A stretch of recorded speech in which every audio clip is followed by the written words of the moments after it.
Welcome to Queerly Recommended. I am your host, Tara Scott, and with me, as always, is Chris Bryant. It's episode 12. Can you believe it? The That's podcast is old enough to get a vaccine. I love that. So good. So, Chris, how have your last couple of weeks been? They have been very good. I've had very good days and weekends. Last night I had a concert for my Patreon page. I actually sang, and my friend Elisa Jefferson, who was a fantastic musician, a little rocker here in Kansas City, she came, and actually I went to her studio and we recorded a little concert, and we did that last night, which was May 15th. Yeah. And it was a lot of fun. I had a lot of alcohol. I drank some lemon drops. They were trying to loosen me up so that I could do a live show and also sing. Like, I'd never sing. I am not your person for a karaoke bar or anything like that. I never sing. And so she got me to sing. And how many lemon drops did you have? Like, how are you feeling this morning? Are you a herding unit, or are you okay? I'm doing well. It was just enough to just kind of let me chill and relax. I had two, but it was in a short amount of time. It was one of those where I got there like 40 minutes before the show started. I was like, lemon drop, pizza. So that was my evening. And it was it was so much fun. I had so much fun. And it's been a long time since I've had that much fun because didn't have to wear masks. We were all vaccinated. The four of us were vaccinated. And it was just a good time. So. Oh, wait. Wasn't it because you had a birthday? I did. I had a birthday. Happy birthday. Woo. You're 32, right? I am 35. You're 35. That's right. A mere baby. A baby. That's true. It was a good time. And it was fun because last year the celebration was like full body suits. I don't know if you ever saw the video. My sister and I got hazmat suits so we could hug our parents. Oh, like literally I did the whole see that. thing. It was so cute. So that was last year, and this year we were able to actually hug since my whole family's vaccinated. So it was a good time. So good. Yes, that's so good. Yeah, so on your birthday, I actually suggested people either buy one of your books because, I mean, come on, they're great. They should do that. And if they already have all of your books, they should donate to an animal shelter. And Diane on Twitter was like, but I'm already donating to animal shelters and I already have all of Chris's books.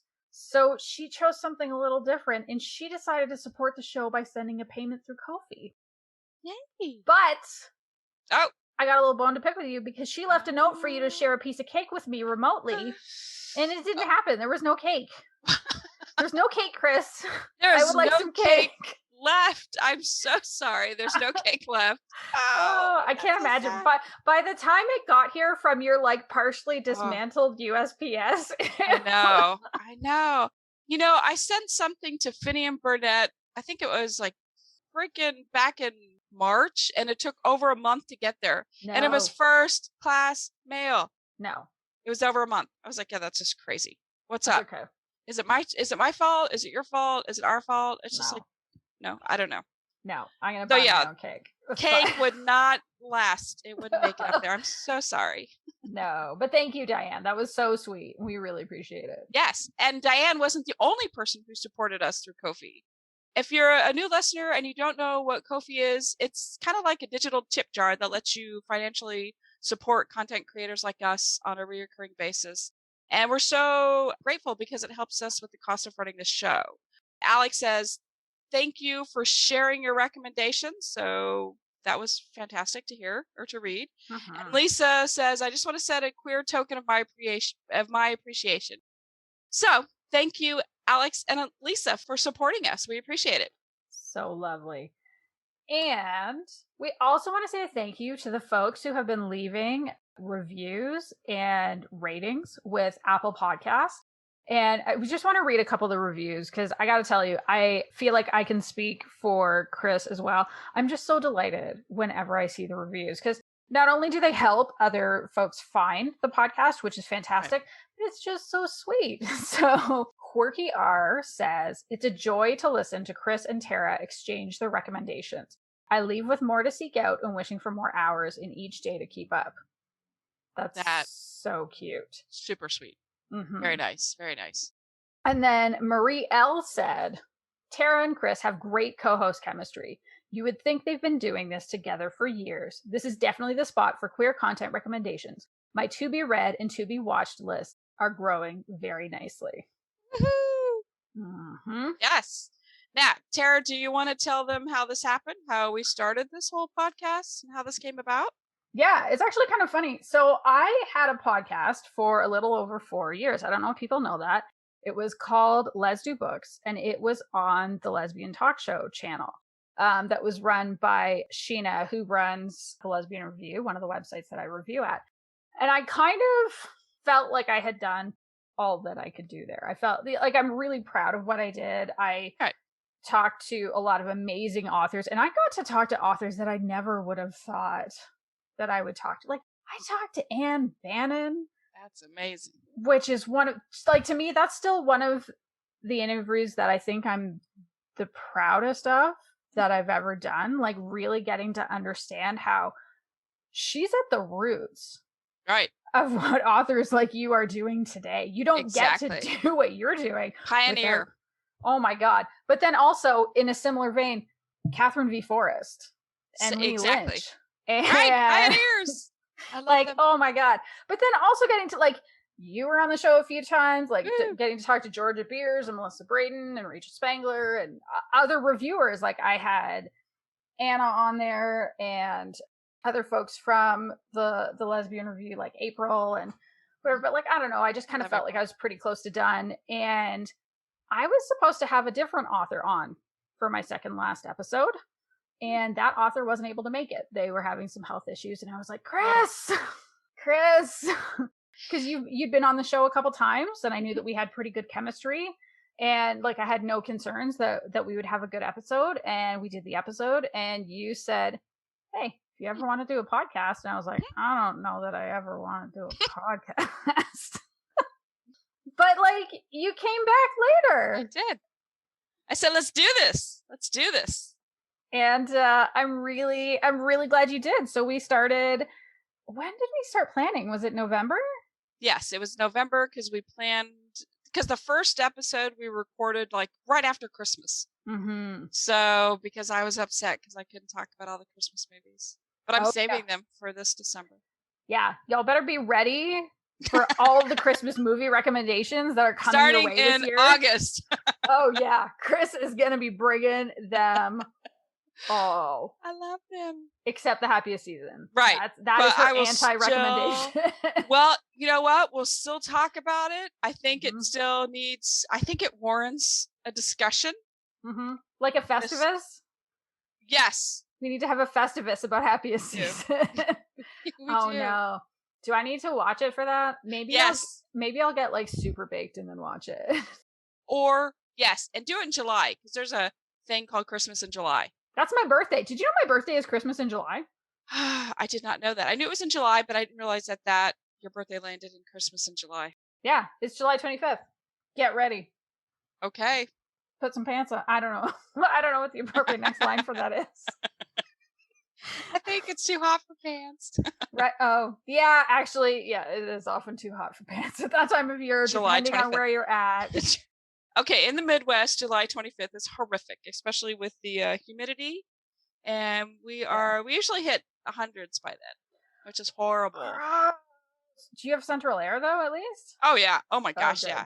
We need to have it. We have the Four Seasons, and Kansas City is right on the jet stream. So you might hear some thunder and lightning because it is storming here today and will be for the next 10 days. So I'm going to be miserable. Mm-hmm. Well, so I moved to Calgary 16 years ago, and what I was told was everybody was like, no, it's never hot enough. Nobody has central air here. And it's never, there's only like 2 to 3 bad weeks a year. And I basically, like, suffered until 5 years ago. It was awful. Now, and it's true that for most of the summer, it's not quite that bad, but there's like at least a month every summer that's awful. And so when I got my job at the company where I work now, which shall remain named, because unnamed, I mean, because I don't bring real life into the podcast very often. Except your dog. Except my dog, right? Yeah, no, Zadie gets to be on the podcast. Zadie and Neil get to be on the podcast. So my youngest was still, she was just starting to walk at that point. So I would still say like basically a baby at that point. But I got that job and Neil and I were like, let's treat ourselves. And we got central air. And it was life-changing. We're the only people that sleep through the night in the summer in Calgary, and it's the best. I was going to say, that is so like pioneer of you to not have air. That's so... Oh, no. To me, it doesn't even make sense. We actually have to... Some of our schools don't have air. So we have to do the schools at a certain time of year so that the children don't melt in the classrooms. Oh, that's disgusting. But I think, I would think by now, I mean, this has been a while, maybe, I don't know, like 10 years or so. So maybe since then, the schools have received, you know, the money in order to purchase central air because it's horrible here. God, it's horrible here. Yeah. That's disgusting. That's disgusting. So we didn't actually get new listener questions in this time, but we're actually going to revisit an old listener question. Because remember how last time we got those questions from Yuri Fick about Audible versus Audible Plus? Right. And you and I both basically said, we don't know. We don't know the answer. Right. And if anybody does know the answer, please let us know. Well, we got an answer that is fabulous, and it's from somebody who really, really knows her stuff, because it's the kick-ass lesfic author Amanda Radley. And for people that don't know, Amanda is now with you at Bold Strokes Books, but she used to have her own publishing company for a while. I think it was called Heartson. And so, before we get into Amanda's answer, the questions were, number 1, does the author get paid when we listen to their audiobook that is part of the Audible Plus catalog? Number 2, what does the publisher/author get out of making a release, quote unquote, Audible exclusive? And number 3, what are the motivations to put a book on Audible Plus versus full price? And so Amanda said, I can't speak on behalf of Bold Strokes Books specifically because I don't know if they are enrolling their books in Audible Plus, but I can answer in general. Firstly, it's important to know the difference between Audible Plus and Audible Premium. Audible Plus is the new Kindle Unlimited style subscription service. This is where listeners pay a monthly subscription fee to listen to as much as they like, which is whatever is available in the Plus catalog. I believe it's currently only available in the US with Plus so that listeners can access audiobooks, podcasts, and original content that is enrolled in the Plus catalog, which is currently quite limited in comparison to the main catalog, so that it's only around 15,000 titles versus 500,000 titles. When you cancel your membership, you do not own or have access to anything you have listened to. Audible Premium is how Audible has historically worked, so that you earn credits each month and are able to purchase an audiobook with that credit. When you cancel your account, you still retain access to the title and it is yours to keep. So to answer the first question, and I'm going to go back to, does the author get paid when we listen to their audiobook that's part of Audible Plus catalog? Yes, authors do get paid when audiobooks are listened to through the Audible Plus catalog. At the moment, we are paid the same amount as when a book is purchased via a credit. But I imagine this will change once the Audible Plus platform is properly rolled out and has more subscribers. In the case of Kindle Unlimited, authors are paid far less for a book read through Kindle Unlimited instead of purchased outright. Most authors are happy with this as it's good to attract new readers. Audible Plus will probably go through the same way over time. It's worth pointing out that Audible is happy to give authors free money while they are building up their world dominance in this market. I mean, that's fair. True. I think we know that Amazon is all about that world domination. Right. Like, Jeff Bezos just looks like an evil villain, right? At this point, doesn't he? I mean, anyway, that's a whole ass aside. Right. Okay, back to her message. In the past, but sadly no more, authors were paid for audiobooks listened to via free promo codes. So if a listener listened to a free audiobook, the author would receive the same payment as if the book had been purchased, despite no money ever being paid. Audible also provided these codes for free in their hundreds equals free money, but as I say, sadly no more. In answer to the second question, which is, what does the publisher/author get out of making a release Audible exclusive? Yes, authors do get more for being exclusive to Audible. There are lots of ways to pay or not pay for production of an audiobook, but if you choose a royalty share scheme between narrator and author, then you can choose a 40% royalty rate for being exclusive to Audible, meaning distribution through Audible, Amazon, and iTunes, or a 25% royalty rate for retaining your right to distribute elsewhere. As Audible and iTunes account for the majority of sales anyway, most will choose more royalty. Where else do you get audiobooks, though? You can get them through Spotify now. You can do audiobooks.com. You can get them through the library.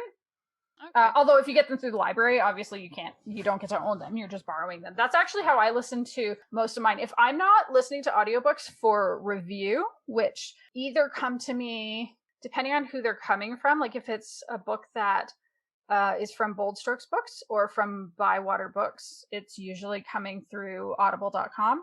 Okay. If it's from Ilva Publishing, because Ilva does all of theirs through Tantor, I believe it comes from audiobooks and sometimes one other that I cannot remember. And then for me, if I'm going to buy one, I'm probably going to buy from Audible just because I have so many books in Audible anyway. Like, it's just so easy. Right. But I do try to get through my library. I love the Libby app. I find it so easy. I don't mind waiting because I always have an audiobook on the go anyway. So that's fine. That's good. Yeah. So that's a whole lot about audiobooks. But it's educational. I mean, I didn't know this stuff for sure. No. I see, oh, look, my book made it to, if you go to Amazon and you look, oh, this is an audiobook now. And so honestly, maybe it's just me, but I never know when it's going to happen. No. If it happens.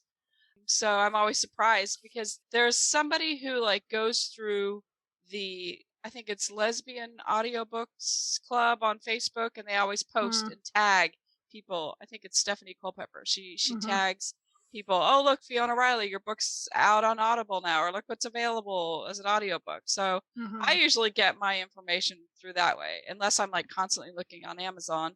But yeah, I don't do that. So no. Thank you so much, Amanda, for sending that in. That is so helpful. I didn't know any of that information.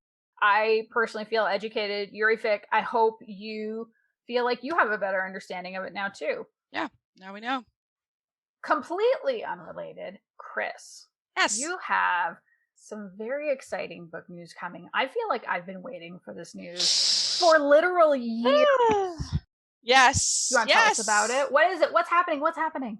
Okay, so I wrote my first full-length erotica romance, and it's called Not Guilty. And wait, you wrote it? Who wrote it? That's right. Brit Ryder wrote it, which is the pen name I use in order to write erotica.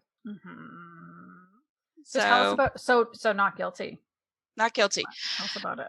Back in 2017, I wrote just to try it out. I wrote a little novella called Shameless, and it's an erotica novella, 20,000 words maybe, and it deals with a kind of a meetup at a museum here in Kansas City. And this is interesting. I rarely put Kansas City as the actual, place of my book. And so I did in Shameless. I put it at the museum we have here at the Nelson. So is that a real museum? Because it is a real museum. I reread Shameless and I was like, wait, is this a real place? It is a real place, and all of that stuff is real. Like every little, like the colonial wing, it's like super dark, and it has like a wooden path, and like seriously, you could like murder somebody in that room. It's so dark. It is so dark, and you wouldn't find a body for days. But yeah, they have real lighting, and they have like little plaques that are on the floor that you read. And so I said, you know what, I'm just going to actually use a real place that I've been to and I know about. So I wrote Shameless about this hookup at a museum here in town, and a lot of people liked it. A lot of people like Shameless, and they were including me. I loved it. Well, when I read Shameless, I didn't know you. Right. And so this is like, I feel like I can gush as much as I want because we were not friends at the time. Like, you can still gush. Yeah, I loved it. And actually, I think I reached out to you and was like, what else happens? Do they get happy? What? Like, I don't know what happens. Because it's like, the ending is very, very much happy for now. Like I I don't even know that I would call it that. It is an optimistic ending, I think is what I would call it. Right. But it's so good. And with Not Guilty coming out, I mean, we were texting, well, because I saw Not Guilty on NetGalley, and you were like, just get it. and so I did, because I can't, for people listening, why we would even have that conversation. I can't review Kris's books anymore because we are friends now. We do this podcast. Right. That's not cool to review books written by your friends. That's just not the thing you do. So, but she's like, just get it so you can read it. And I was like, yay. But she said, read Shameless again first. And I was like, okay, cool. Because I actually haven't read it since it first came out. And there's a part of me that's always a little bit afraid to go back and read books that I haven't read in a long time, because it's like, will I love it as much as I did the first time? But I did. Yay. I think so. Some reviews are coming in and people are saying reread Shameless, because there's kind of a little bit of history, and I had to go back to Shameless, obviously, since Not Guilty takes place during Shameless and after Shameless. So so I had to go back and make sure the dialogue was correct and just take it, because it takes place from the other character's point of view. Yeah. So it's a softer side than Shameless. Shameless is different perspective, and this Not Guilty. Let's be honest. Softer. Shameless is just fucking.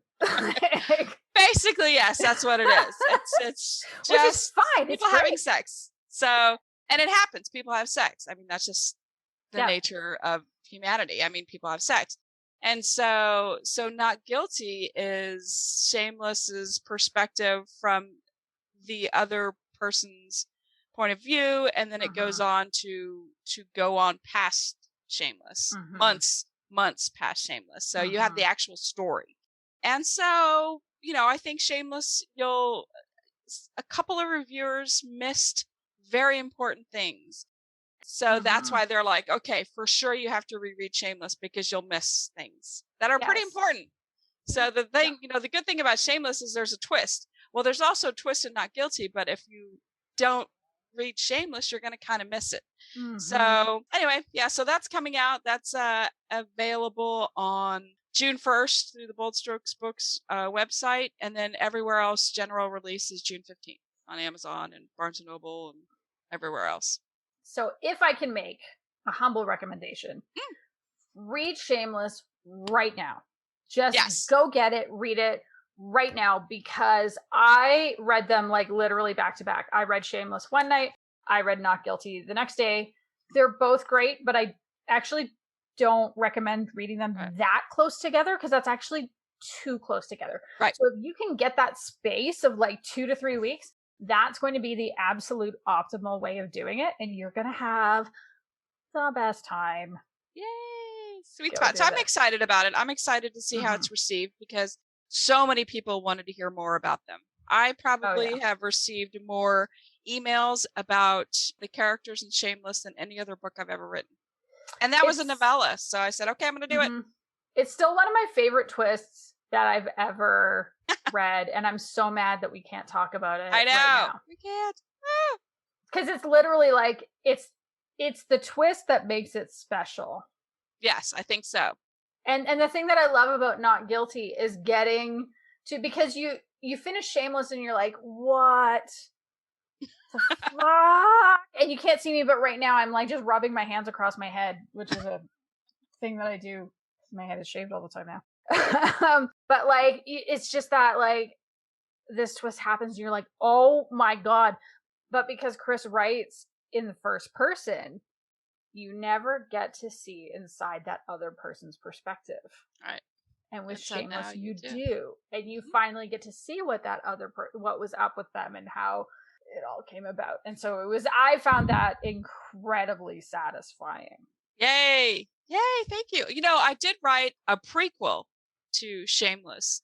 It was a short story in the Bold Strokes Books erotica travel anthology. And so I just wrote a short story with Emery pre-Shameless. So there's also that available, which also has a twist. I'm like, so apparently Brit Ryder loves twists in books and stories. There you go. That Brit Ryder. All right, how did you come up with the name Brit Ryder? Brit Ryder, I blame KB Draper. And I blame Melissa Braden. I know. Oh. So Melissa Braden and KB Draper. Wait, did you name it after her dog? But yeah, so they both got a dog on the same day named Ryder. But here's the funny thing. So Ryder is spelled R-Y-D-E-R, but it's also kind of a play on writer.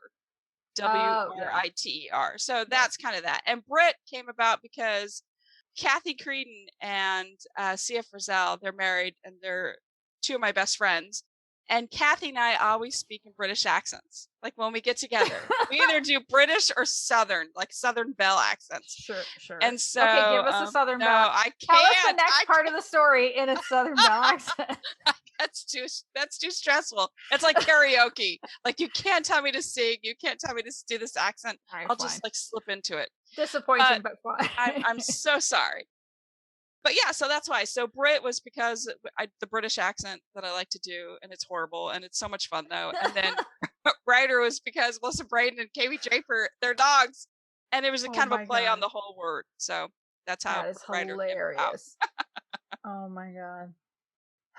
All right, Kris, what have you been? I don't know that you've been reading because you've been in more of a writing place lately, if I recall correctly. So what have you been watching? Okay, so I actually have been reading because everything's turned in. And I'm getting ready to do another episode of Drunk Lesbic, and I'm going to ask you on air to moderate for us. Hooray! Sure. So I'm reading Swipe Right. Is it good? It really is. Yes. Oh, I was so hoping. I feel like it's unfair to ask you that while we're literally recording. Although I suppose we could just edit that out. But I really want that book to be good because I read the blurb and I was like, "Holy shit, that sounds adorable!" And so I am totally planning on reading it. Tell me later when you're planning on doing it. I will read that in advance. Okay. Yeah, I will. We're gonna do it. I want to say next weekend. Maybe. Okay. Sunday? We need to talk about that. Because I need to talk to my other co-parent. That's right. I need to find out if that's even possible. Correct. I mean, worst case scenario, we can probably, Tegan and I can probably push through it ourselves. No. But I feel like, I'm sure we can figure it out. We said, it was like herding cats with the Ray and I doing it. So. One of you is going to forget to hit the record or stop the record button. And then we're just going to drink martinis all night and just talk about our books. So. You're going to be hurting. I know. So I have been reading, but what I started watching Pride on Hulu. Mm-hmm. And what it is, it's a 6-part documentary series, and it just kind of talks about the struggles of LGBTQ civil rights in America. And it starts off in the 50s and it goes all the way through to the 2000s, but it's different. There's like this episodes. I've only watched the first episode, and it's just pretty much heavy history and how we always hear about the bad in our history, but we never hear about the good. And so a lot of it focuses on the good. Like it wasn't nearly as bad as you think. I mean, there was like extortion and there were other things, but it was kind of interesting because they talked a lot about, I never even thought about this. Like in the military, most kids, I say kids, I don't mean kids, I mean young adults who actually had to join or signed up to join the war. It was the first time they left their home. And so you put people who are queer, you put them in an environment, a same-sex environment, and they are going to have relationships. They're going to find people just like them.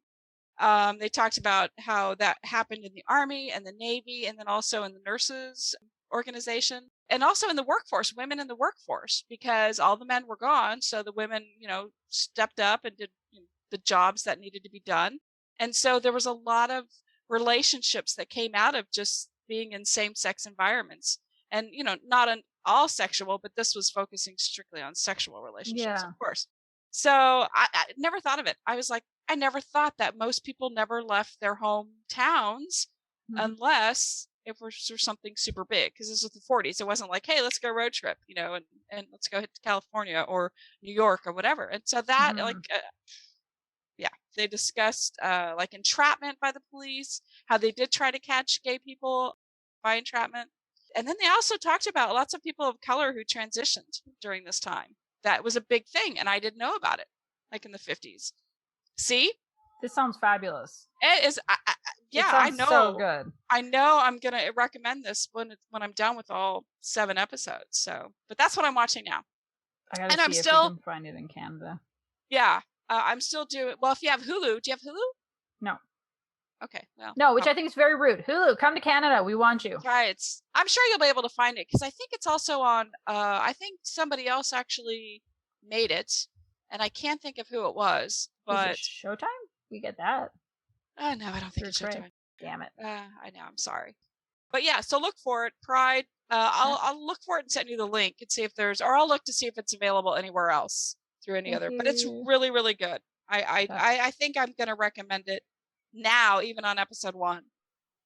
Very good. Very good. Yeah, and so I'm also torturing myself by continually watching Handmaid's Tale and Cruel Summer. Why? I have to. She has to win. Hope. It's hope. Yeah, but like, does she have to do it this season? Have they announced that it's the final season? They have not announced that it was the final season. Then she's definitely not going to win this season. But maybe she'll come close. You know, maybe. I can't remember if does she even win in the book? I haven't read the book in 20 years. Okay, so the book has basically what's happening is the TV show is just kind of making this up. But in the end, and from the book, the end, it's a positive ending.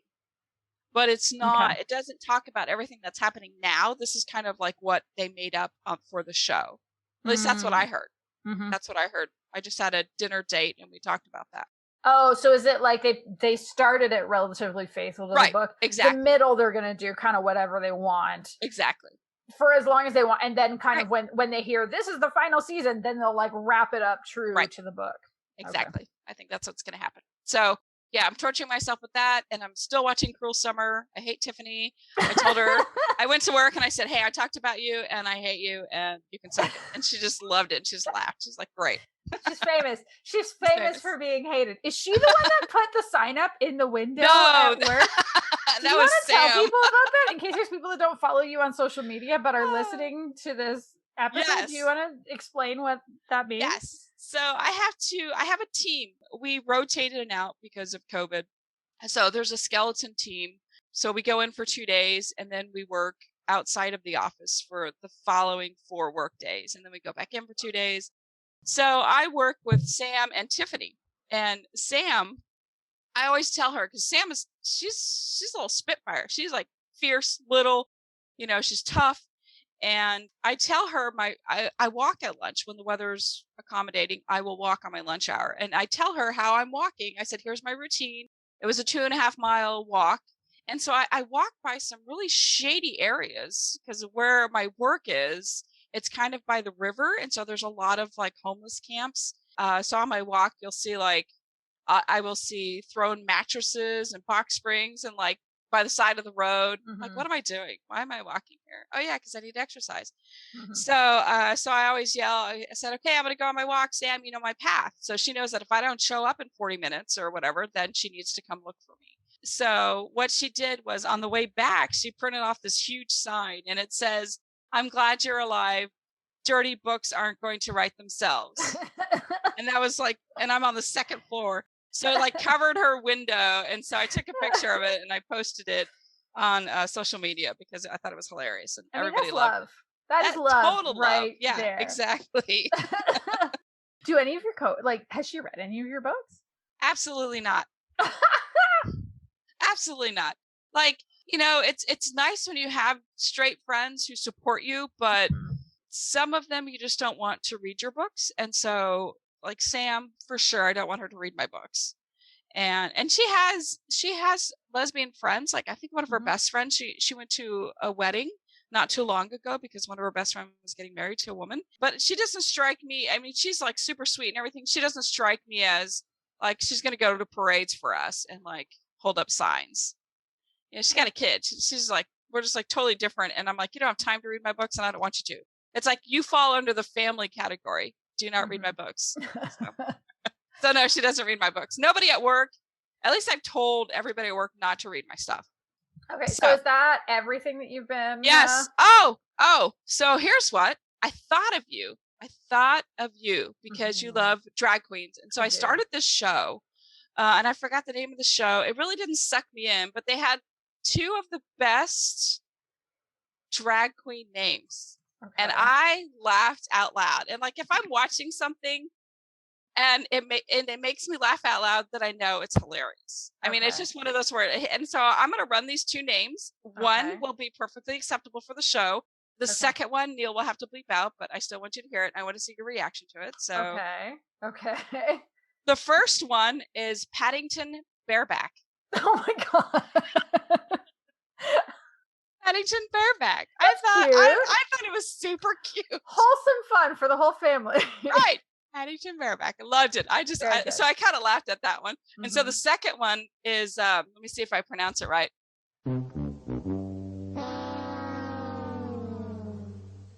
No. No. Oh, that person's going right to hell. No. Oh my goodness. Yes. That's very bad. It's a very bad one. I'm like, that is too soon. Like, it will never be okay. No, it will never. You know what? That's actually making me think of, so in the last episode, we talked about how I'm watching Drag Race Australia. Mm-hmm. And you know what? Let's transition this into what I've been watching and reading. Yes. So I've been watching Drag Race Australia. I gotta say, like, I'm not really loving this season. It's not the best one, but I'm gonna keep watching it because it's Drag Race and it's a part of the rhythm of the week now. And there's this thing that happens every single season, does not matter which franchise, and they call it Snatch Game, which is kind of like a play on the Match Game. And so the drag queens all do celebrity impersonations, and it's supposed to be kind of like the old Match game show, which the only reason I know about it is because of this, because I feel like you and I are both too young to have ever actually seen that. Like, we saw it maybe in old clips from TV shows, but whatever. And so there's this like 22-year-old queen from somewhere in Australia who decided to do Lindy Chamberlain. Do you know who that is? Yes. Yeah. Who is the woman who turns out a dingo did eat her baby. And it was kind of one of those, even RuPaul, like, as RuPaul was finding out that that's who this queen was doing, was kind of laughing, but said straight up, we're gonna go to hell for this. And it's like, yup. And even two of the queens on the show was like, that's not okay. Her baby died. She's still alive. And it's like, seeing some of the commentary online about it has been really interesting, because there are some people who are of the belief that, like, it's drag, you can, like, nothing is beyond the pale for drag, but it turns out some things are. Right. And I feel like that one is Well, and I wonder if it's different, because in the case of Lindy Chamberlain, and I mean, when did her thing happen? Like, it was the early 80s, right? Yeah, it's been a long time, because I believe, didn't Meryl Streep play in the movie? She did. So I think I was like, I definitely missed all of it. Like, when the court case was happening and all of that, like, I was probably a toddler at the time. But, like, she was dragged through the courts. Right. I do remember that. Yeah. Basically ruined. And it's like, yeah, there really are limits. And so I think for me, it was really interesting seeing that conversation happen about, like, what is too far and what is not too far. Because, like, back in season 6, Adore Delano played a coked out Anna Nicole Smith. And, like, that was perfectly cool. But I mean, that's also who Anna Nicole Smith kind of was. Yeah. Like, I don't know. I thought it was I thought it was really interesting. And it was 1980. I just Googled it. Oh, no, I was a literal baby. Okay. Yeah, me too. I was a literal baby. Yeah. Yes. You were not even born. I wasn't even born. I wasn't born. Not impossible. I was a baby. You were not born. In terms of what I'm reading. Yes. What are you reading? I feel like I might end up giving a bit of a preview into what could very well be an actual rec next week. But I am reading.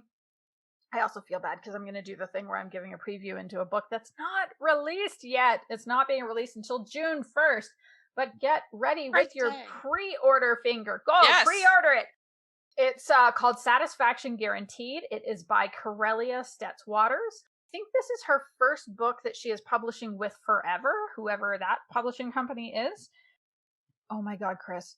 What? It's so funny. Oh! This book is so fucking funny. It's a romantic comedy. It opens at a funeral from the perspective of this very straight-laced, workaholic type person, and everyone around her is wearing gold. She is wearing black. They are all wearing gold. And it is because she is from like a family. She's basically from a family of hippies. Her aunt died. Her aunt had like nudist tendencies. Her aunt ran like a feminist sex toy shop. And her aunt wanted a party for her funeral. But she still shows up in black because she is who she is. And even at this funeral, her parents talk about how they think she was switched at birth from an accountant's family. And it's kind of one of those things where like it's funny, but it's also really poignant because you can see that those comments hurt her. She doesn't feel like she belongs. Her parents own this very famous art gallery in New York City. And you can tell that the reason why it is so successful is because she is the one who runs it. She acquires the art. She does the marketing. She does everything. Her parents are bananas. They talk about how they want to get alpacas. And I'm like, what the fuck? And then the other lead is somebody who works at her aunt's store and lives on her aunt's property. And she had been in art school, had started having an affair with one of her professors, who was a woman who was married. And her professor seems like kind of a sociopath. But basically, when they broke up, she burned all of her paintings, dropped out of school, ended up living on her friend's couch. Her friend hooked her up with the other character's aunt.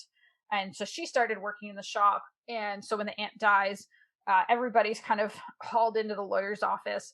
And the will says that the aunt is leaving. The aunt is leaving. She's not living. She's dead. I was going to say, I thought she died. She very died. She very, very much died. But the aunt has left the store and the house to the niece and this employee. And she wants them to kind of figure it out. Oh. But the store is in so much debt.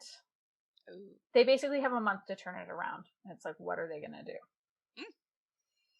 And there's attraction there, but like the niece, this is the other thing that I think is really interesting. So the I can't remember either of their names because I put the book down for a little while it's very, very good. It's not that it's like a particularly put downable book. It's more because of my like reading for review deadline management problem. So the one who's the employee, also when she was going through her bad period, dealt with her. She basically like whenever she was feeling bad, she would deal with it with sex. And so she has taken a vow of celibacy until she gets her shit together. And then there's the niece who has only ever had sex 6 times.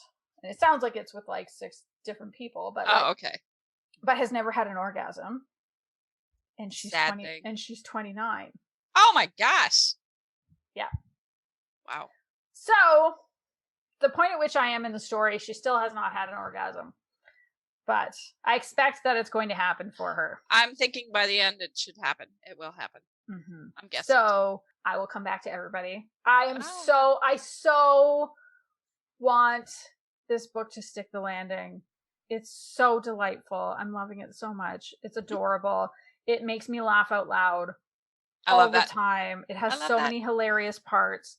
And if it does turn into a full-on actual recommendation in a future episode, I will come back with funny quotes. Oh, good. I love quotes. A blurb, with names, with my own personal shit together. I will come back with all of these things. Yay! And then a game. I also have what I am playing.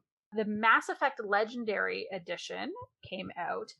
So the Mass Effect series is my all-time favorite game series. The first game came out either in 2007 or 2008. The last game came out, I believe, in 2012 or 2013. And at the time, it was huge. It's one of those games, I mean, BioWare is kind of known for having these series where there's very strong story, very strong romance options. They also do the Dragon Age series. They've had a number of other games, but in this particular one, you're kind of playing like a space marine, and you're going out with your space friends, and some of them are humans and some of them are aliens, and you get to bang some of them if you want to, and you get to kill a lot of things. Yeah, the Legendary Edition dropped, so this episode is airing a week and a half after we record this, but as of this recording, I started playing it yesterday, and I may have played 7 hours. And it just, I played that first game probably 4 or 5 times over the years. And there are some things that don't hold up for me anymore, especially now in 2021, which is why I almost made it my official recommendation. Oh. There is a character named Joker who has some kind of a disability around, he has like a brittle bone disease. And the conversation that like your character and he have about it is so unacceptable that like I wanted to peel all my skin off my body. There's a side character right at the kind of the first mission where he has some kind of a mental illness, and his boss talks about the different the fine line between madness and genius, and I'm like, what the fuck? Like, yeah, yikes. There are certain things, like I feel like we've advanced so many, right, the way we talk about so many things, and that doesn't mean that it was even okay at that time. Right. I just think that there is so much more of an awareness of what's not okay now, and especially in the context of the workplace, because I don't care if it is a spaceship.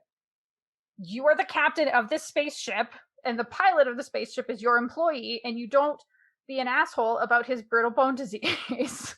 Like, you just don't. But my space girlfriend is there now.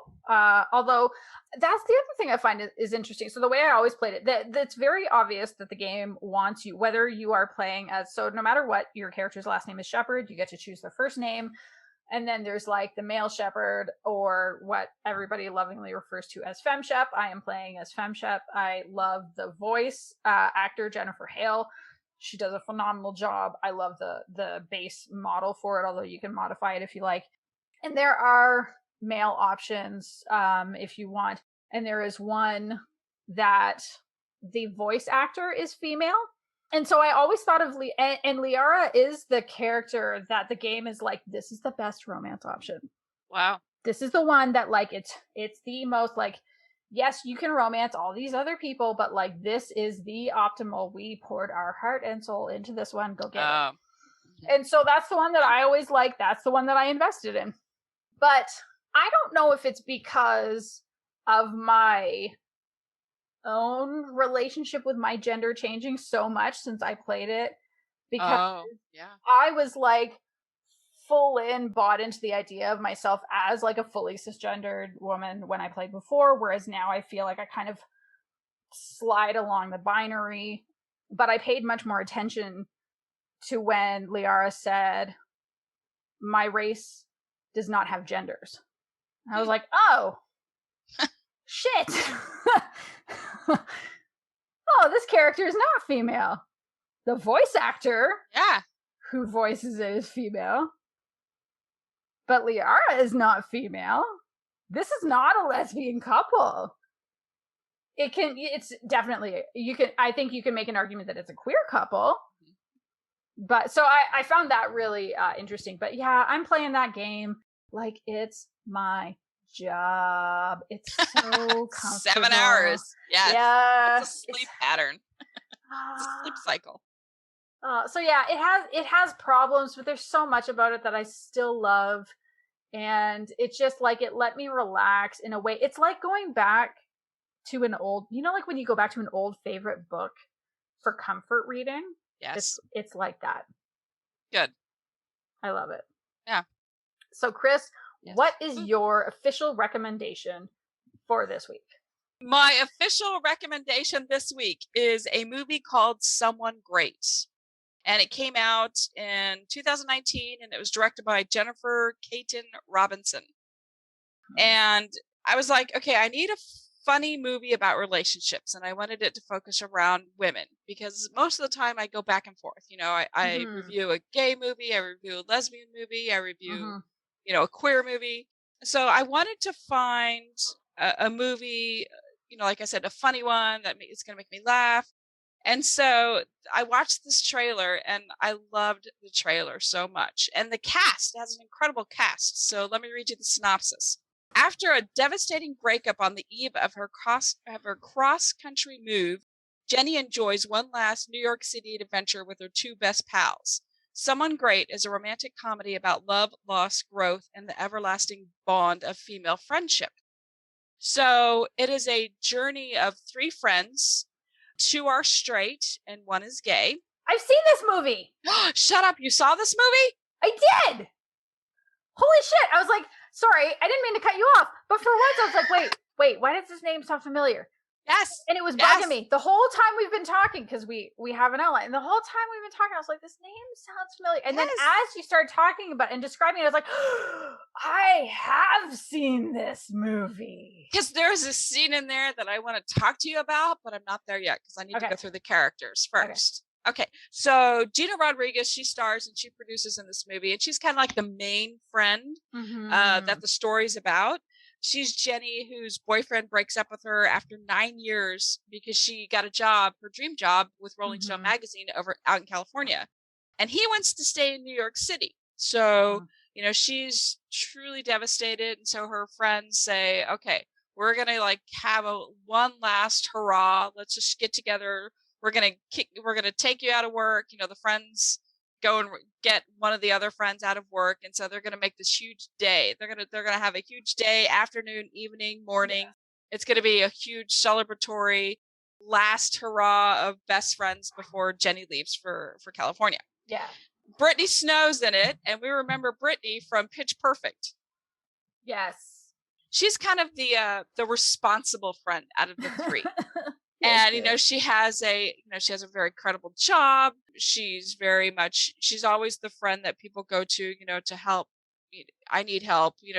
Like I said, she's a responsible friend. And her relationship with her boyfriend, who is one of the characters of Saturday Night Live, it is her relationship was horrible. And so during this time, her friends are like, when are you going to break up with him? Because he's just awful. Yeah.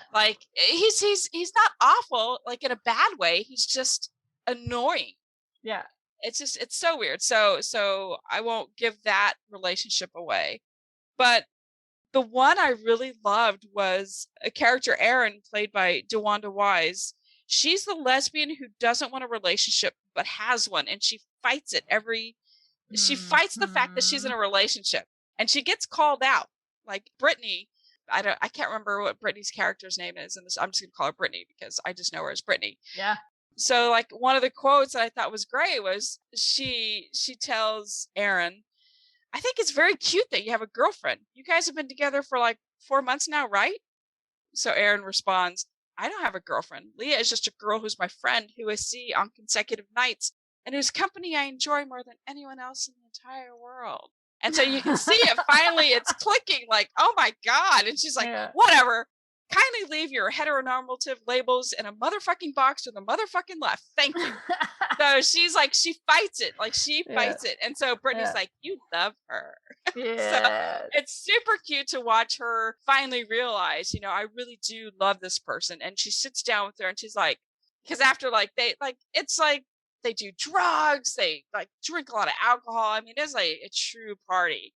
Yeah. And so she finally goes to this woman's house to tell her how she feels. And she's like, and she's like, why is this so hard to say? And the girlfriend's like, because you've never said it before.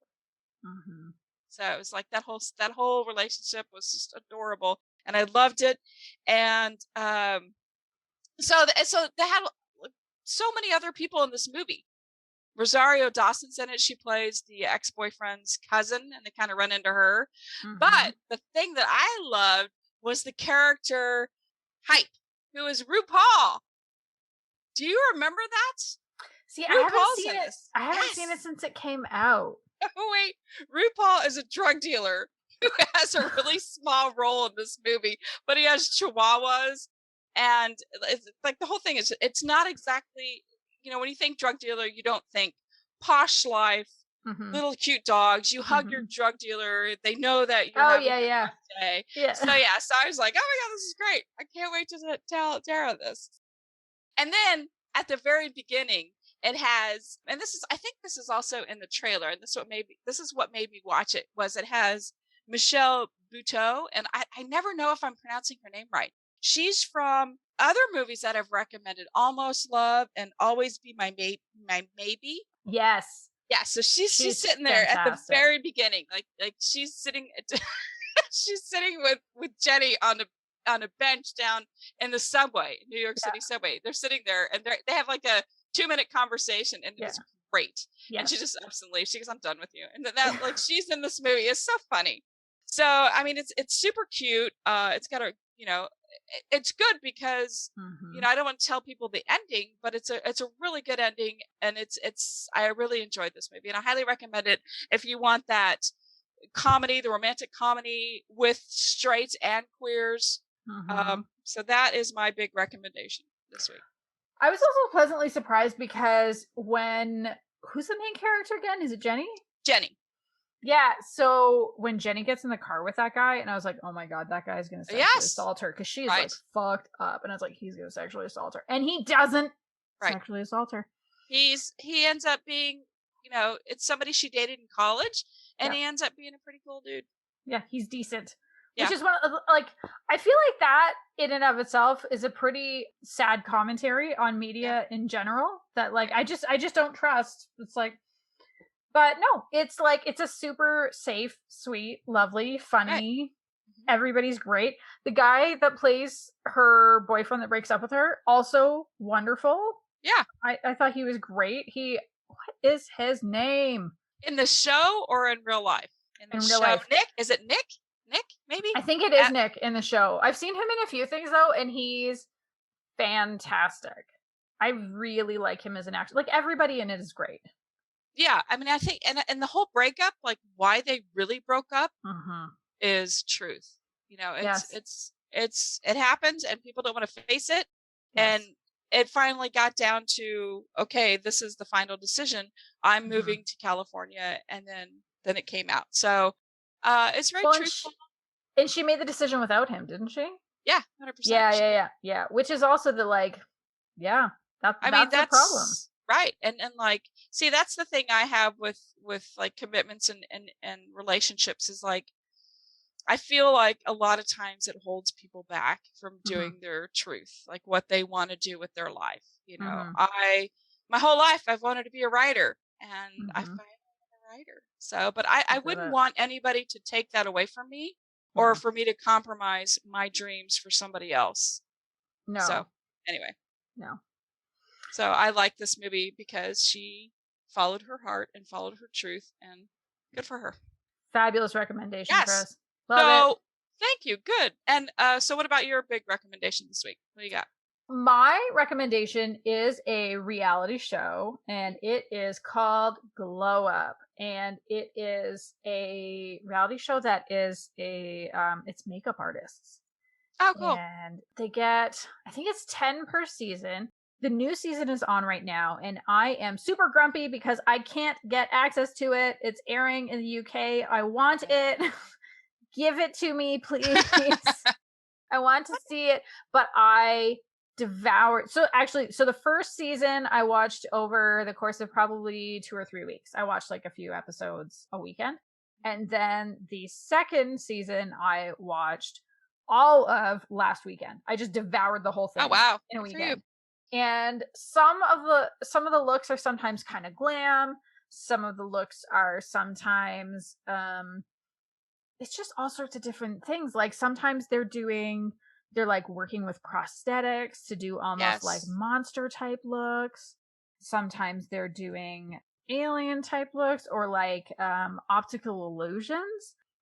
It's so cool to see the artistry that can happen. And I love that it's a blend of like some of the people are straight, some of them are queer. There's one character from the first season these are people. They're not characters. It's a reality show. Contestants, yes. In particular, in the first season, there are a few that I love. But there was one, Elliot, who I really loved hearing his story because he talked about how he thought for a while that he might have been a trans woman.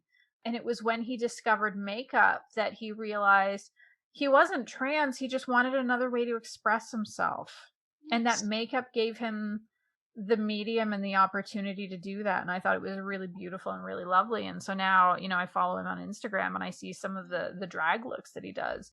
And then in the second season, they actually have a drag artist who's Irish, James, who is also phenomenal. And it was really, I think the other thing I love about this show is that it really crystallized for me what types of reality shows that I love. And it's part of why I love Drag Race so much.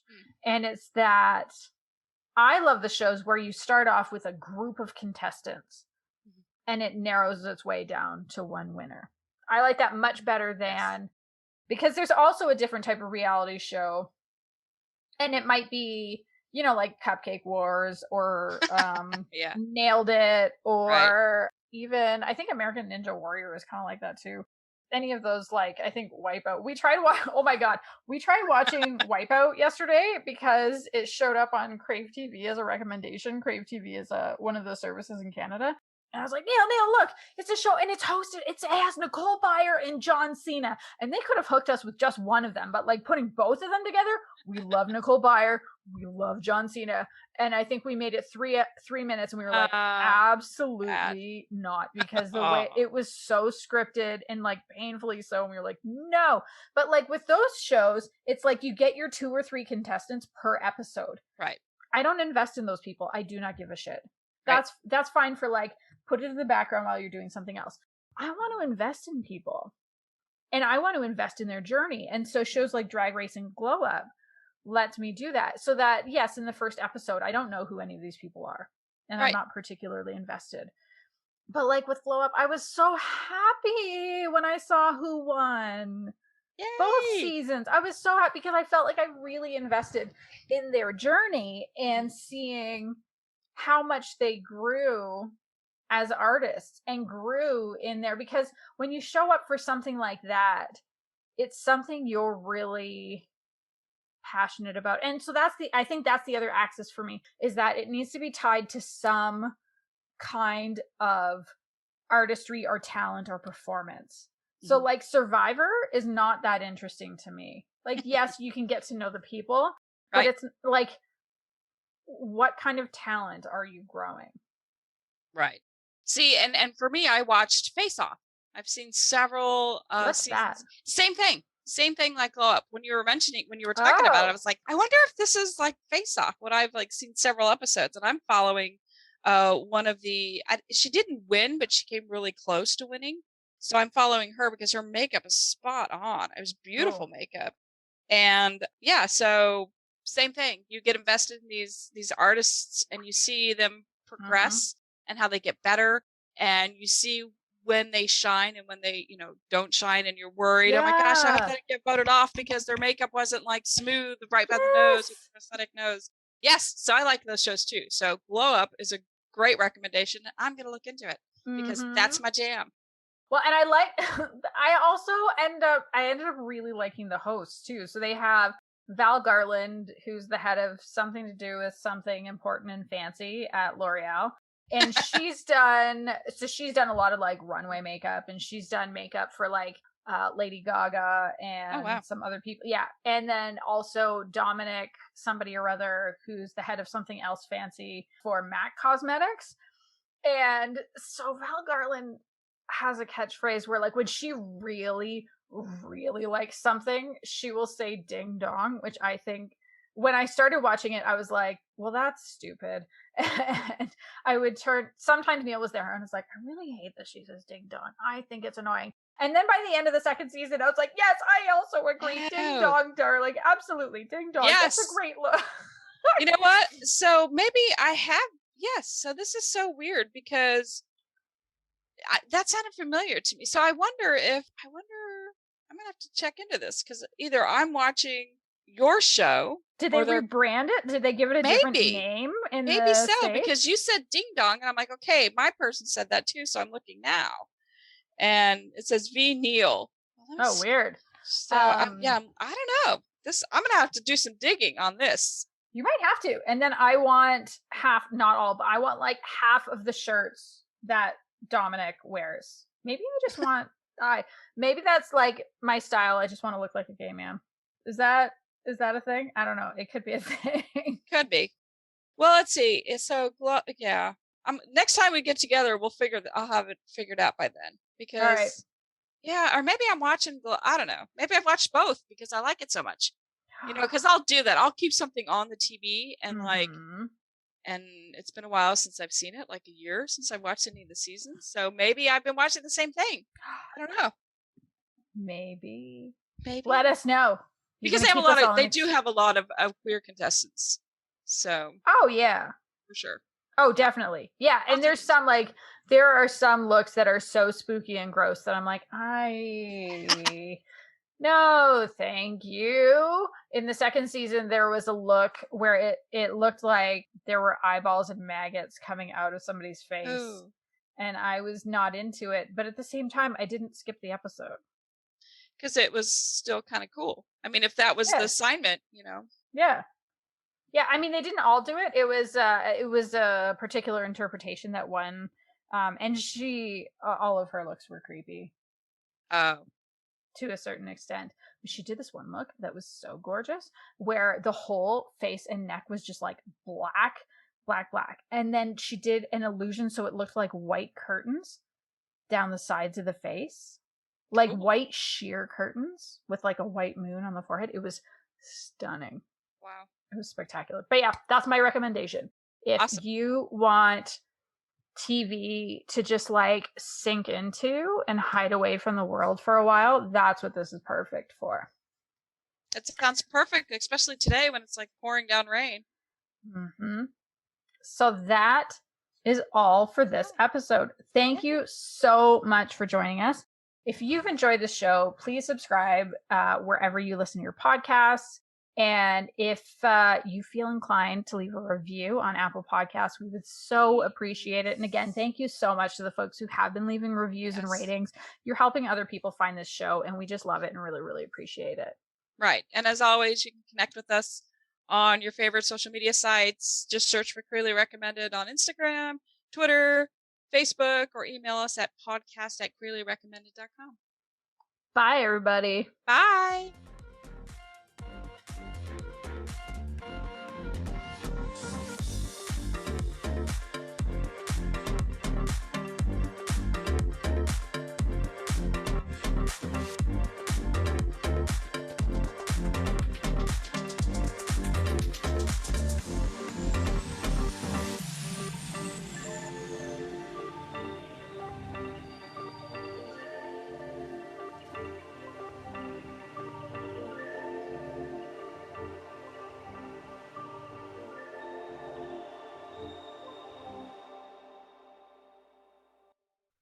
I am your host, Tara Scott, and with me as always is Kris Bryant.